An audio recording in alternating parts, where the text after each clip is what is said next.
औज़ुबिल्लाहि मिनश्शैतानिर्रजीम बिस्मिल्लाहिर्रहमानिर्रहीम अस्सलामु अलैकुम वरहमतुल्लाहि वबरकातुहू। दोस्तों, पेश खिदमत है कुशादगी रिज़्क़ के लिए इस्म या लतीफ़ों का मुजरब अमल गैब से रिज़्क़ के असबाब बनेंगे इंशाअल्लाह। ये अमल जो मैं आज आपके साथ शेयर कर रहा हूँ कुरान पाक की एक आयत का अमल है। इस्म या लतीफ़ों का बड़ा मुजरब अमल है उन दोस्तों के लिए जो अपने रिज़्क़ में कुशादगी के ख्वाहिशमंद हैं या इसकी तलाश में हैं। इजाज़त ख़ास के लिए इस वीडियो को कंप्लीट वॉच करिएगा। दो तीन बड़ी इंपॉर्टेंट और अहम बातें आज आपके साथ डिस्कस करनी है और इसके बाद ये लास्ट टाइम है, इसके बाद मैं इसकी कोई मज़ीद क्लैरिफिकेशन नहीं दूंगा। अभी एक दो दिन पहले मैंने एक वीडियो अपलोड किया जिसका टाइटल था अगर आप अपनी औलाद को कामयाब देखना चाहते हैं, if you want your children to become successful. तो उस वीडियो के ऊपर ना दो तीन लोगों ने बड़े अजीब और गरीब कमेंट दिए। तो मुझे बहुत जाहिर है कि यार अगर कोई सेंसिटिव आदमी है तो उसको तो वो तो हर्ट भी होगा, उसको फील भी होगा। पत्थर के इंसान तो है नहीं, या ढीठ लोग किस्म के होते हैं जो परवाह नहीं करते, वो भी चीज नहीं है। एहसास करने वाले बंदे हैं, इसलिए बात तो करेंगे। एक तो शाह साहब थे, उन्होंने कमेंट किया, पता नहीं वो शाह साहब हैं भी नहीं कि लोग अपनी आईडियो में लिख देते हैं जैदी साहब ये फलामा। उन्होंने मुझे कहा कि जी ये कमेंट में कि आप इस हाथ उल्टे हाथ से तहारत करते हैं, फिर उसी हाथ से आप जो है आपने वो ये उंगली में अंगूठी पहनी हुई है फिरोजे की। देखिए, मैं आपको पहले भी क्लियर कर चुका हूँ, बातें करना बहुत आसान है, हम भी दीन की बात समझाते बताते हैं। इतनी सेंस तो हमें है कि हमने कौन सा पत्थर की उंगली में पहनना है। अब आप एक काम कीजिए, जो भी लोग इस चीज की हकीकत को या सच को जानना चाहते हैं, अपने मोबाइल के कैमरे से एक वीडियो शूट करें, दाएं हाथ में कोई भी चीज पहन लें और वीडियो शूट करें। जब आप शूट करके उसको दोबारा से वॉच करेंगे तो वो रिफ्लेक्ट होकर आपका जो दायां हाथ होगा वो बायां लग रहा होगा और बायां दायां लग रहा होगा। यानी अगर मैं अंगूठी उतार कर ये अपने उल्टे हाथ में पहन लेता हूं तो अब आप ये कहेंगे ये आपका सीधा हाथ है। ये कैमरे की इस रिकॉर्डिंग या इस रिफ्लेक्शन का प्रॉब्लम है मेरे भाई। मैं भी समझ रखता हूं, लेकिन मैं किस किस को ये आपकी बहुत मेहरबानी। वैसे मैं आज तक कभी मेरी बीवी ने भी इतनी तवज्जो नहीं दी मेरी किसी बात पर जितना कि आप लोग जो है वो गौर व फिक्र करते हैं। काम की बात पर तवज्जो नहीं होती, लेकिन इस पर तवज्जो जरूर होती है कि मांग कहाँ से निकाली, मूछें ट्रिम कराई कि नहीं कराई, अंगूठी साथ में पहनी कि नहीं पहनी है, इस पर बड़ी तवज्जो रहती है। वो बात क्या कर रहा है, वो काम की है कि नहीं, उस पर नहीं। दूसरे एक साहब है, उन्होंने कमेंट किया कि जनाब 1 मिनट का मुख्तसर सा वजीफा था, आपने उसको रजिया भट्ट के नावल की तरह खींच दिया। अब रजिया भट्ट के नावल जो है ना वो 50s 60s की एज के जो लोग हैं वो जानते हैं इसको, आजकल की जनरेशन तो जानती नहीं। तो इस एक कमेंट से एक बात तो मुझे क्लियर पता लग गई कि ये बंदा कोई बाबा ही है, मेरे से बड़ा या मेरी उम्र को बाबा। ये तो जाहिर है कि 60 की उम्र में आके तो वैसे बंदा सटिया जाता है, तो इसलिए बाबा जी को भी माफ कर देना चाहिए उनका कुछ। इतना मैंने कमेंट का जवाब उसको जरूर दिया कि भाई आपको इनविटेशन तो नहीं दिया था इस वीडियो पे आके बातें सुनने का, ये भाषण है तो रहने दें, आपके तो किसी काम का नहीं है, आप चलते बने अगले उस पर करें।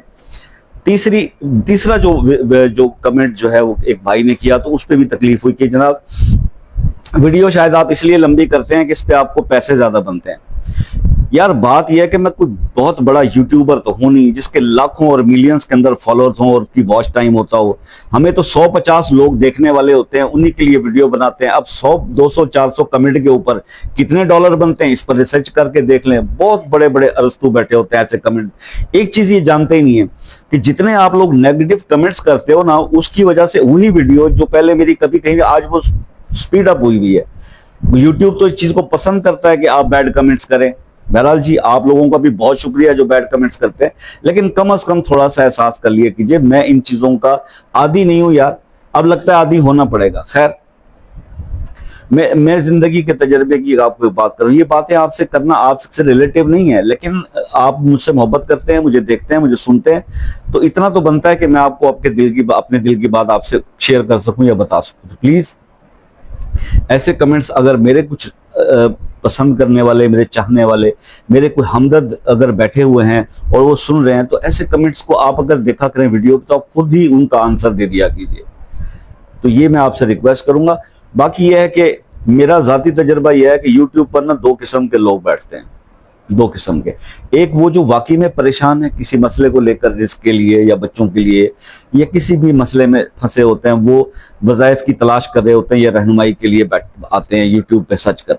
दूसरे किस्म के पता है कौन से लोग होते हैं? जो बिल्कुल वेले हैं, उन्होंने किसी हमसाये का पासवर्ड लिया होता है, ठीक है जी, वाईफाई का, या ऑफिस में बैठ के वेले मुफ्त इंटरनेट इस्तेमाल कर रहे होते हैं, उन्हें और कोई काम नहीं होता, उनका काम होता है सिर्फ क्रिटिसिज्म करना, उल्टे सीधे कमेंट करना और ऊट पटांग चीजें देखना। उनकी नजर में अगर कोई इस्लामिक वीडियो आ भी जाए तो उसको बैड कमेंट करके पास करते हैं और फिर अपने वही जो रूटीन की वो चीजें देखते हैं, फैमिली व्लॉग्स वगैरह, वो उन्हीं पे लगे रहते हैं। तो अलखैर, अल्लाह ताला उनको हिदायत दीजिए, भला करे उनका। तो बस मैं अब टू दी पॉइंट अपने अमल की तरफ और वजीफे की तरफ आपको लेके जाता हूँ। ये जो भी मैंने कहानी या रुदात सुनाई, माफ कर दीजिएगा अगर आपसे रिलेटिव नहीं थी, लेकिन जाहिर है कि मुझ पर बात होती है तो फिर आपके साथ शेयर नहीं करूंगा तो और किसके साथ करूंगा। अब मैं आपको वजीफे की तरफ लेके चलता हूँ। आज का अमल है इस्म या लतीफ का। रिस्क की कुशादगी के लिए गैब से इंशाल्लाह रिस्क आपको मिलेगा। तो आपने सिर्फ करना यह है कि नमाज फजर, सलात फजर के बाद या सलात इशा के बाद, यानी इशा की नमाज या फजर की नमाज, इन दो टाइमों में आप कर सकते हैं, मगर जिस टाइम पे भी शुरू कीजिएगा फिर उसी टाइम को रखिएगा।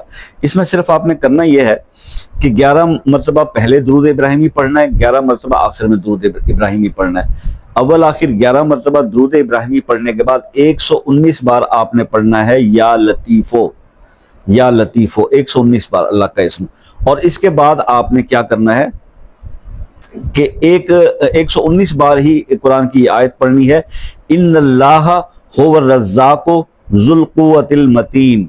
ये आयत भी आपने 119 बार पढ़नी है और उसके बाद फिर 11 बार दूसरी पढ़ लेंगे तो ये आपका अमल मुकम्मल हो जाएगा। ये अमल आप कुछ 40 दिन तक कर लें। जो मेरे बहन भाई रिस्क के मामले में परेशान रहते हैं कि जी कुशादगी नसीब नहीं हो, रिस्क बढ़ नहीं रहा, ये वो, तो ये अमल आप इसकी एक मतलब सुकून से, पीस ऑफ माइंड से, पूरी कंसंट्रेशन के साथ 40 डेज कंप्लीट कर लीजिए। बहनें गैप के दिन निकालकर 40 डेज का काउंट पूरा कर लें और आप ये देखेंगे कि 40 दिन के बाद जब आपके मामलात रिस्क के और दूसरी चीजों के बहुत बेहतर हो जाएंगे तो फिर आप इसको लाइफ टाइम कंटिन्यू कर दीजिएगा। इंशाल्लाह कभी रिस्क के प्रॉब्लम का आप शिकार नहीं होंगे। ये बहुत जबरदस्त अमल है। तो मैंने कहा जनाब आपसे शेयर कर दूं। इस अमल से मुतालिक कुछ भी बताने से रह गया हो तो आप मुझे व्हाट्सएप पर रब्ता कर सकते हैं। और अगर किसी मसले में आप फंसे हुए हैं और उससे निकल नहीं पा रहे तो उसमें खुसूसी दुआओं में शामिल होने के लिए वो मसला अपने नाम के साथ कमेंट में लिख दीजिएगा।